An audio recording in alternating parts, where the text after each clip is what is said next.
ఎన్నికలు జరిగి 2024లో వచ్చినాయి. జూన్లో గవర్నమెంట్ ఫామ్ అయింది ఏపీలో.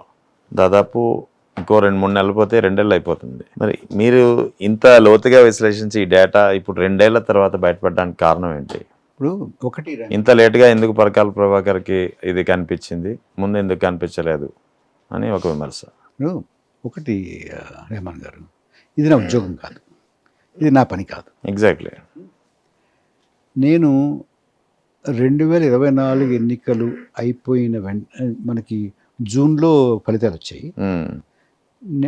మాకు మొత్తం అన్ని నియోజకవర్గాల నుంచి దేశవ్యాప్తంగా డేటా తెచ్చుకుని కూర్చుని దాన్ని విశ్లేషణ చేసి మొట్టమొదట మేము ఆ రిపోర్ట్ బయట పెట్టింది ఆగస్టులో. అంటే ఆగస్టులోనే ఇవన్నీ పార్లమెంట్ వైస్ చెప్పాం. అది ఇందాకనే 79 పార్లమెంట్ నియోజకవర్గాలు 15 రాష్ట్రాల్లో ఫలితాలు దారుమారయ్యాయని. అది ఆ తర్వాత నాకు వెంటనే జరిగినటువంటి ఎన్నికలు మహారాష్ట్ర, జార్ఖండ్ ఒకసారి ఓకే, అవి విశ్లేషణ చేశాను. దాని తర్వాత హర్యానా విశ్లేషణ చేశాను. దాని తర్వాత బీహార్ విశ్లేషణ చేశాను, ఎస్ఐఆర్లు. ఇది నా పని కాదు. ఆ క్రమంలో నేను చూస్తూ ఉంటే ఇందులో ఇది చాలా విస్తృతంగా కనపడింది.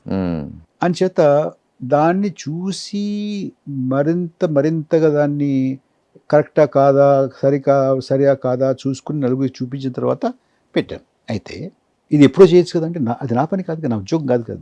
అదే అంటున్నారు సార్, పరకాల ప్రభాకర్ గా ఆయన పని కాదు అని చెప్పుకుంటున్నారు. మరి ఆయన పని కానప్పుడు ఇందులో ఎందుకు వెళ్ళి? అదే మొత్తం ఎన్నికల ప్రక్రియ గురించి మాట్లాడుతున్నాను నేను. అది మొత్తం లోక్సభ గురించి మాట్లాడాను, తర్వాత మహారాష్ట్ర గురించి మాట్లాడాను, జార్ఖండ్ గురించి మాట్లాడాను, హర్యానా గురించి మాట్లాడాను, బీహార్ గురించి మాట్లాడాను, ఇప్పుడు దీని గురించి మాట్లాడాను. ఇప్పుడు నేను చేస్తున్న పని ఏంటంటే ఇదే తరహాలో ఒరిస్సాలో జరిగింది కదా, అది ఎలా ఉందని చూస్తాను నేను.